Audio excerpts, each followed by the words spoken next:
The rain was relentless, mirroring the storm brewing inside me. I'm Alaric, 44, an IT specialist in Seattle. Life had been comfortable. My wife Isolde and I had built a good life. A beautiful house overlooking the Puget Sound, two well-adjusted kids, and a marriage that, or so I thought, was built on a bedrock of mutual respect and love. The first crack appeared subtly. Isolde, a vibrant and outgoing woman, started becoming distant. Her laughter, once a constant melody in our home, faded into muted replies and forced smiles. I chalked it up to stress from her job as a marketing executive. Long hours demanding clients, it all made sense, or so I wanted to believe. Then came the phone calls. Late-night whispers, hushed tones when I entered the room, a sudden protectiveness over her phone.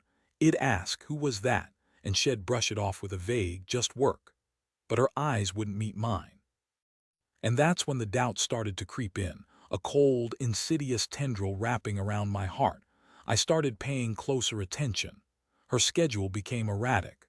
A conference in Portland, she'd say, but when I casually mentioned it to a colleague of hers, he looked at me blankly. "Isolde's not scheduled for any conferences this month, Alaric." That was the first punch to the gut. A wave of nausea washed over me as I drove home that evening, the rain blurring the city lights into a hazy, distorted mess. I tried to reason with myself. Maybe there was a perfectly innocent explanation. Maybe she was planning a surprise party. Maybe, but the maybes couldn't drown out the gnawing feeling that something was terribly wrong. I started snooping. I know, it's not my proudest moment, but I was desperate. I checked her phone records, endless calls to a number I didn't recognize. I checked our bank statements, unfamiliar restaurants, hotels in Tacoma, and gift shop purchases. Who was she buying gifts for? The evidence was mounting, each piece a sharp shard of glass cutting deeper into my soul. But still, I clung to hope. I wanted to believe in Isolde, in our marriage, in the life we had built together. I wanted to believe that this was all a horrible misunderstanding. The final blow came on a Tuesday. Isolde had told me she was working late, but something felt off. I couldn't shake the feeling that she was lying. On a whim, I decided to drive past her office building. It was dark, empty, no sign of life. Panic seized me. Where was she? I started driving aimlessly, my mind racing, trying to piece together the puzzle, and then I saw it. A familiar car parked outside a small, intimate Italian restaurant downtown. Isolde's car. My hands trembled as I parked across the street. I couldn't breathe. I felt like I was watching a movie, a horror film where I was the unsuspecting protagonist. I watched as Isolde emerged from the restaurant, laughing, her hand intertwined with a man I'd never seen before. A younger man, handsome, with a confident swagger, the world tilted on its axis. My vision blurred, my ears rang. I felt like I was going to vomit. I watched them kiss, a passionate, lingering kiss that stole my breath away. It was then, in that moment, that my world shattered. The woman I loved, the woman I had trusted with my heart and soul, was betraying me in the most brutal way imaginable. I drove home in a daze, the rain now a torrent, washing over the windshield but doing nothing to cleanse the filth I felt inside. I sat in the dark living room, numb, waiting for her to come home. I didn't know what I was going to say, what I was going to do. I just knew that everything had changed. She walked in around 11 p.m., her face flushed, her eyes bright. "Alaric, you're still up?" she asked, feigning surprise. "Long day at work," I replied, my voice flat, devoid of emotion. "Yeah, me too," she said, not meeting my gaze. "I'm exhausted. I'm going to bed." "Isolde," I said, my voice cracking. "Who was that man?" She froze. Her eyes widened, a flicker of panic crossing her face. "What man?" she stammered. "Don't lie to me, Isolde," I said, my voice rising. "I saw you at the restaurant with him." She stood there silent for what felt like an eternity. Then the tears started. "Alaric, I can explain," she sobbed. "Explain what, Isolde?" I yelled, my anger finally erupting. "Explain how you've been lying to me for months. Explain how you've been cheating on me with some boy." She sank to the floor, burying her face in her hands. "I am so sorry, Alaric," she wailed. "I didn't mean for it to happen, didn't mean for it to happen," I repeated, incredulous. "You didn't mean to betray me. You didn't mean to destroy our marriage. You didn't mean to break my heart." She looked up at me, her eyes red and swollen. "It just happened," she said, her voice barely a whisper. He makes me feel alive, something I haven't felt in a long time." Her words were like a knife twisting in my gut. "So I don't make you feel alive anymore, Isolde?" I asked, my voice trembling. She didn't answer. She couldn't. The truth was written all over her face. That night was a blur of accusations, tears, and recriminations. Isolde confessed everything. The affair had been going on for 6 months. His name was Emmett, a junior colleague at her firm.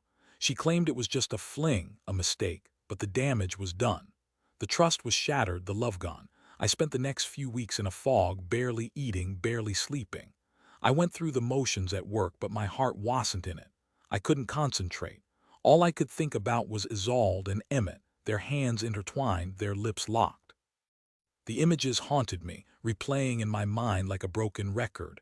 Our kids, Bront and Jasper, sensed something was wrong, but we tried to shield them from the truth. We told them we were having problems and that we needed some time apart.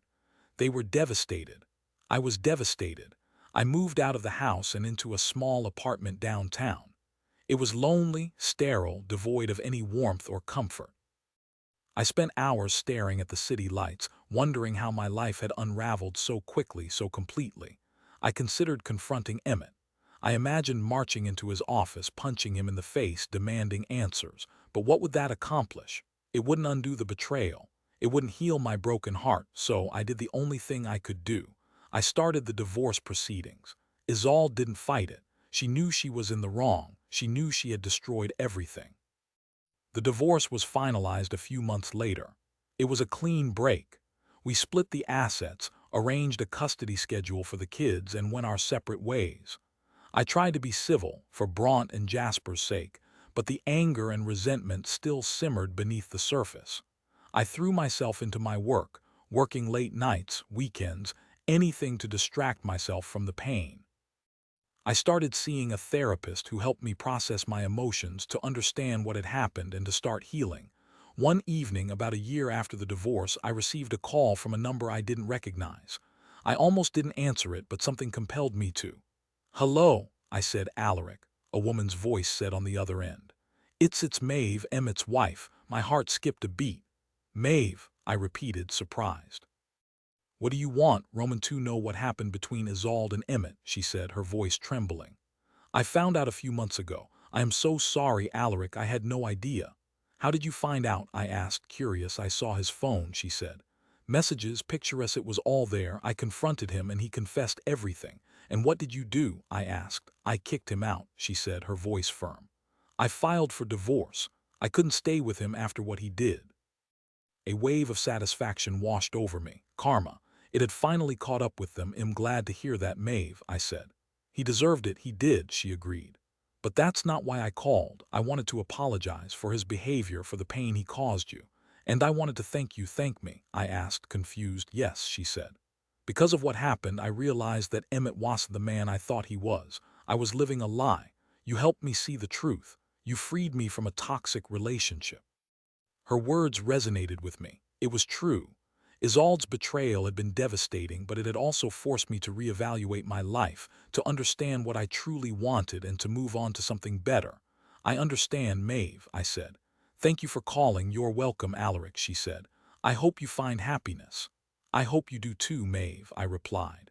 And then we hung up. I sat there for a long time, thinking about what Maeve had said. It was strange, but in a way, Isolde's affair had been a catalyst for positive change in both our lives. It had forced us to confront our unhappiness, to break free from our stagnant relationships, and to seek something more fulfilling. I started dating again, cautiously, tentatively. I met some wonderful women, but none of them felt quite right. I realized that I wasn't ready to commit to anyone yet. I needed more time to heal, to rediscover myself, to figure out what I truly wanted in a partner. One day, while volunteering at a local animal shelter, I met a woman named Guinevere. She was kind, compassionate, and had a genuine love for animals. We started talking, and I was immediately drawn to her warmth and her sense of humor. We went out for coffee, then dinner, then a walk in the park. With each date, I felt myself falling harder for her. She was everything Isolde wasn't: honest, genuine, and completely unpretentious. After a few months of dating, I knew that Guinevere was the one. I was ready to open my heart again, to trust again, to love again. I proposed to her on a beautiful summer evening, overlooking the Puget Sound. She said yes, and I knew that I had finally found my happy ending. Isolde's betrayal had been the darkest chapter of my life, but it had also led me to Guinevere, to a love that was deeper, more authentic, and more fulfilling than anything I had ever experienced before. I had survived the storm, and I had emerged stronger, wiser, and more grateful than ever before. I learned a valuable lesson from that experience. That betrayal can be a painful but necessary catalyst for growth, that even in the darkest of times, there is always hope for a brighter future, and that true love can be found in the most unexpected places. Years passed.